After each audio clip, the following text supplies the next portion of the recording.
7 out of every 10 people who buy their first Lamborghini don't buy a supercar at all. They buy an SUV. That's not a coincidence, and it's not really a preference. It's a strategy, stated openly by the man running the company.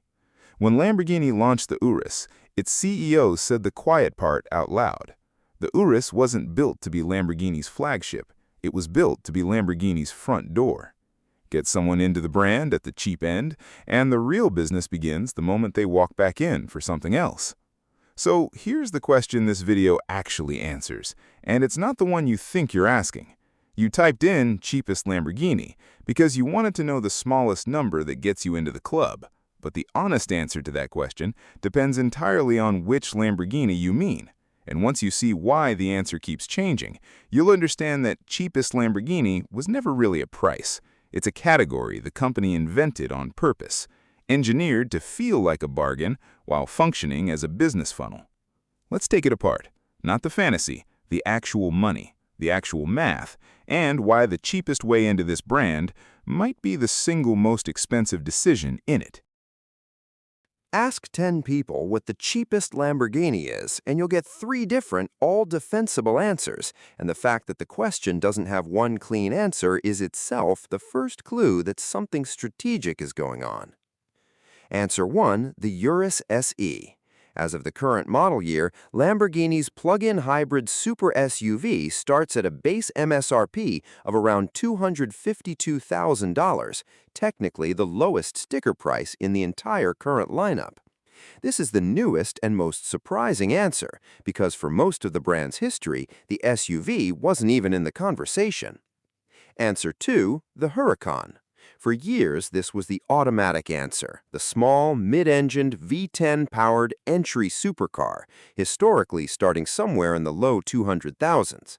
Today's Huracán Tecnica runs closer to 240 to 260,000, which means, remarkably, the car people still instinctively think of as Lamborghini's cheap option is now priced essentially neck and neck with the SUV, and, depending on configuration, can actually cost more. Answer 3, the used Gallardo.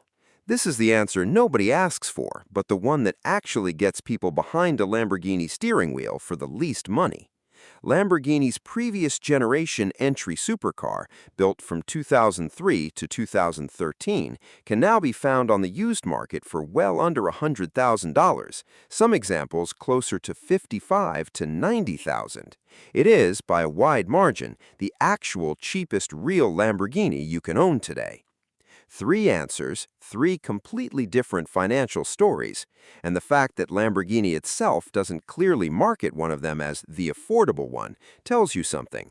Ambiguity here isn't an accident. It gives the company room to sell whichever entry car makes the most strategic sense that year, while every buyer still feels like they've found the smart way in. Here's the part that should genuinely surprise you if you think of Lamborghini as a pure sports car company.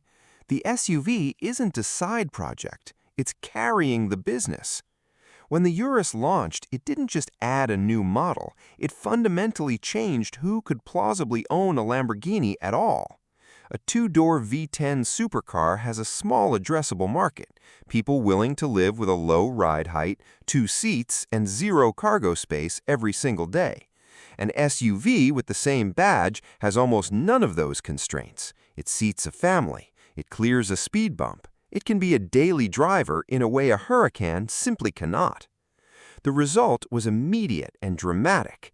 In the year the Urus arrived, Lamborghini's overall sales jumped over 50%. Not because supercar buyers suddenly multiplied, because an entirely new category of buyer, someone who wanted the badge but needed the practicality, showed up for the first time. And Lamborghini's own executives have been explicit that the real prize isn't selling that person one Urus, it's what happens next, getting that same buyer to add a second Lamborghini to the garage once they're comfortable inside the brand. That's why calling the Urus the cheapest Lamborghini undersells what it actually is. It isn't a discounted way to own the brand. It's the brand's customer acquisition strategy, wearing a price tag that happens to be lower than everything else in the showroom. Here's the part that catches new buyers completely off guard, and it's the single most important idea in this whole video. Running costs on a Lamborghini don't scale down proportionally with the purchase price. Insurance on any current Lamborghini runs somewhere between $5,000 and over $20,000 a year, depending on the buyer's location, driving record, and the specific model.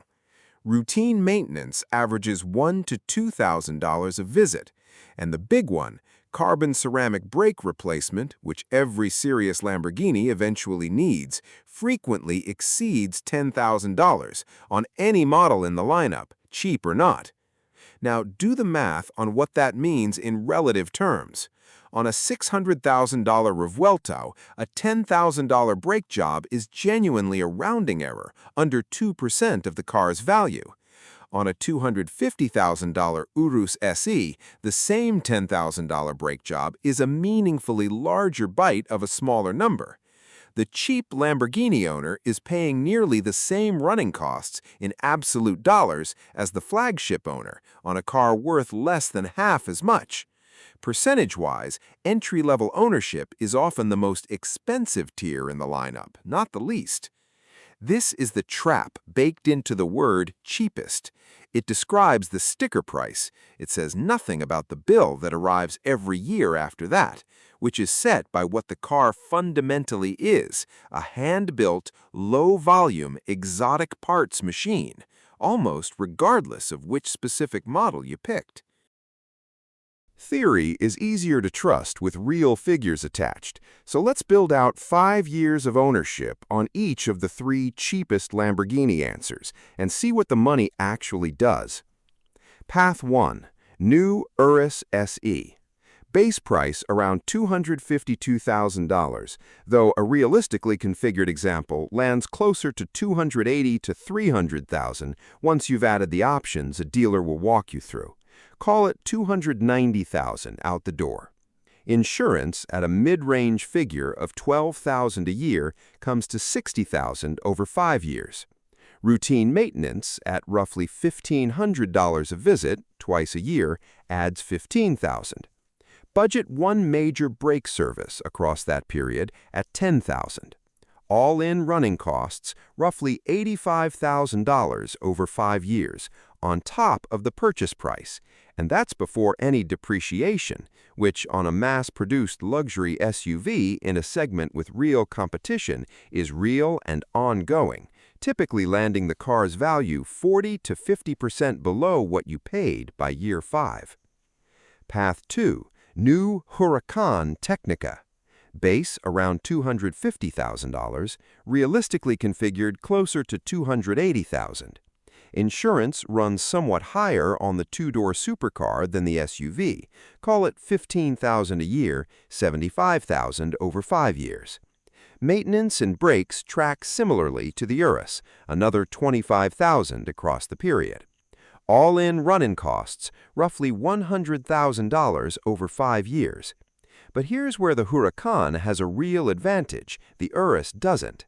Low-volume, mid-engine V10 supercars have historically held their value meaningfully better than practical luxury SUVs in a crowded segment, so the depreciation hit, while real, tends to land less severely in percentage terms. Path 3. Used Gallardo. Purchase price $75,000, a reasonable midpoint for a clean, mechanically sound example. Insurance on an older, lower-value exotic runs meaningfully cheaper, call it $7,000 a year, $35,000 over 5 years. Maintenance on an older car can run slightly higher per visit due to age-related wear, call it $2,000 a visit, twice yearly, $20,000 over 5 years. Budget for one major service, potentially a clutch or brake overhaul on an aging exotic, at $12,000. All-in running costs, roughly $67,000 over 5 years, genuinely the cheapest ownership costs of the 3, on top of a purchase price less than a third of either new car. Add purchase price and 5-year running costs together, and the totals tell the real story. The new Urus lands around $375,000 all in. The new Huracan around $380,000. The used Gallardo around $142,000. The two new, cheapest Lamborghinis cost almost exactly the same as each other over 5 years, and the used route costs well under half of either one, while delivering the one thing both new options were always selling in the first place, a Lamborghini badge on the driveway. Even the cheapest official sticker price is often not what people actually pay. Factory configuration and Lamborghini's ad personam customization program are where prices climb fastest, and they climb hard. A fully configured Urus SE has been documented in dealer inventory at over $330,000 against a base price around $252,000, an $80,000 gap between the number that got you interested and the number on the actual invoice. On the flagship Rivuelto, carbon fiber option packages alone can add nearly $100,000 on top of sticker. So the cheapest Lamborghini conversation almost always happens using a number that a real buyer walking into a real dealership will not actually pay. By the time factory options, dealer market adjustments, and the almost irresistible pull of, well, while you're speccing it, additions are finished, the gap between the cheapest Lamborghini and the second cheapest Lamborghini can shrink to almost nothing. Same instinct, get into the brand for the least money possible, but the path you choose produces wildly different financial outcomes. The bad outcome. You buy a new Urus SE, get talked into a healthy options package because you're already committed and the increments feel small next to a $250,000 base price, and drive off having paid something closer to $300,000 for the cheap Lamborghini. You budget for the sticker price and running costs, but not for the disproportionate bite those costs take out of the least expensive car in the range. A few years in, you're facing the same brake bill as a Rivuelto owner on a car worth a third as much, and the resale math on a mass-produced SUV, built and sold in volumes the two-door cars never approach, hasn't been kind either. You didn't do anything unreasonable. You just followed the affordable label straight into the exact economics the strategy was designed to produce. The good outcome.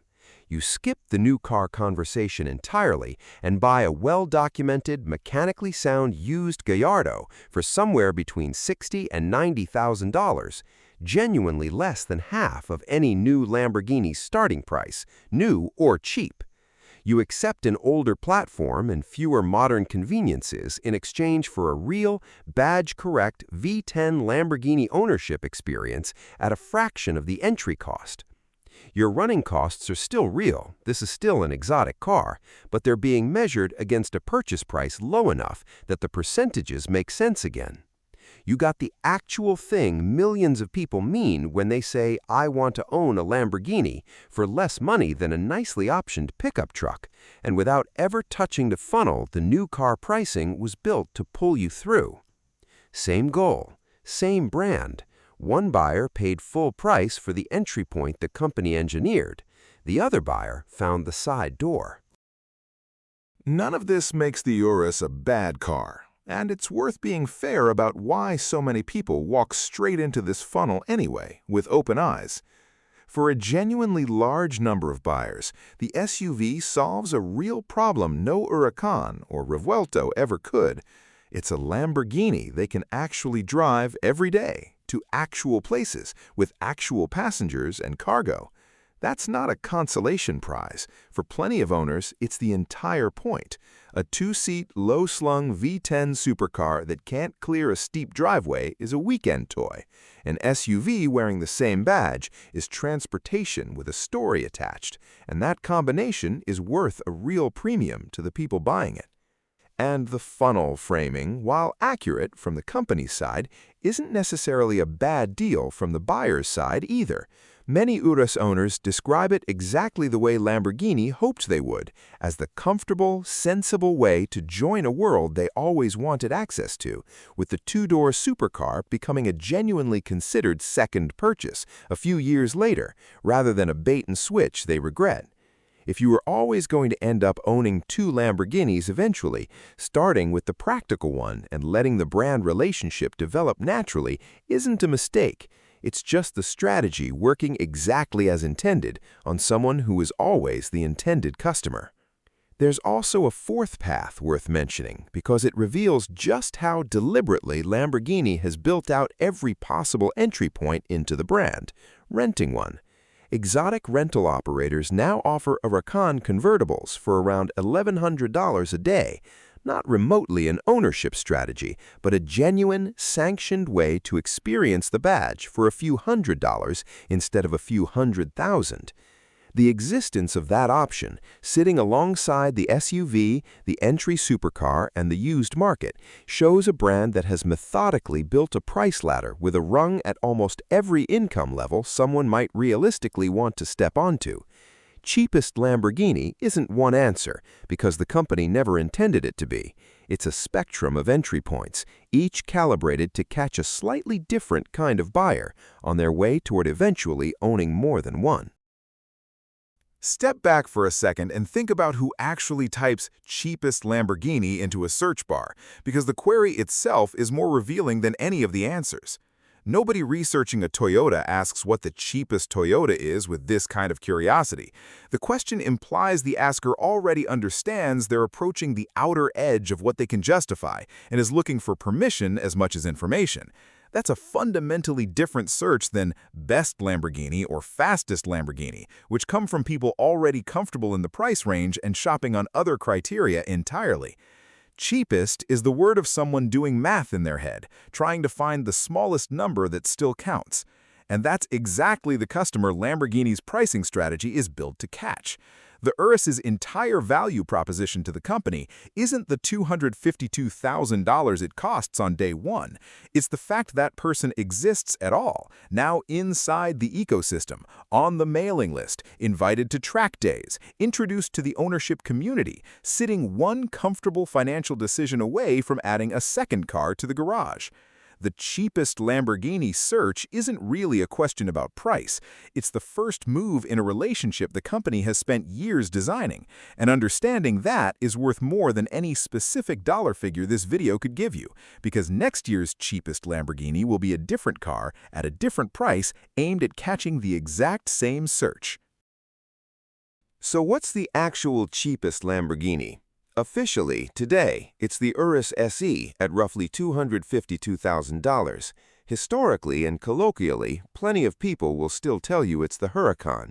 And in reality, the actual cheapest way to own a real, genuine, badge-correct Lamborghini is a used Gallardo for well under $100,000, an answer almost nobody asking the question is expecting.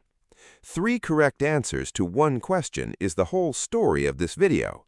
Cheapest Lamborghini was never a fixed number waiting to be looked up. It's a category the company can point to whichever car serves the strategy best that year, and that category exists specifically to get the broadest possible range of wealthy buyers to feel like they've found a smart way into a brand that was never built to be entered cheaply at all.